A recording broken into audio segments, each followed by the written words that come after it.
Maswerteng gabi po mga ka-STL. Narito na po ang resulta ng STL Bulacan para sa araw na to, 3rd draw, January 9, 2025. Araw ng Huwebes. Naway ang mga natayaan niyo pong mga numero kanina ay manalo nawa ngayong gabing ito, 8 PM. Kaya kunin niyo na po ang inyong mga tickets. Narito na po ang resulta. Ang mga numerong nanalo sa STL Bulacan ngayong gabing ito, January 9, 2025. 8 PM, 3rd draw result, 16 at 23 in exact order. Sa lahat po ng tumaya kanina sa STL Bulacan para sa 3rd draw ng 16 at 23, congrats po sa inyo, panalo po kayo. At ngayong gabing ito sa STL Bulacan, atin pong i-shoutout si Ate Tina.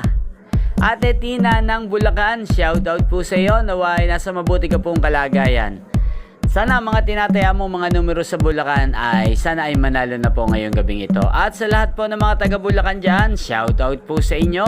Naway nasa mabuti rin po kayong kalagayan. Inyo pong napanood ang resulta ng STL Bulacan sa channel na to, Roderick Hernandez TV. Maraming salamat po sa patuloy nyo pong pagsuporta sa aking channel. Magkita-kita pong muli tayo bukas ng alas 11 ng umaga.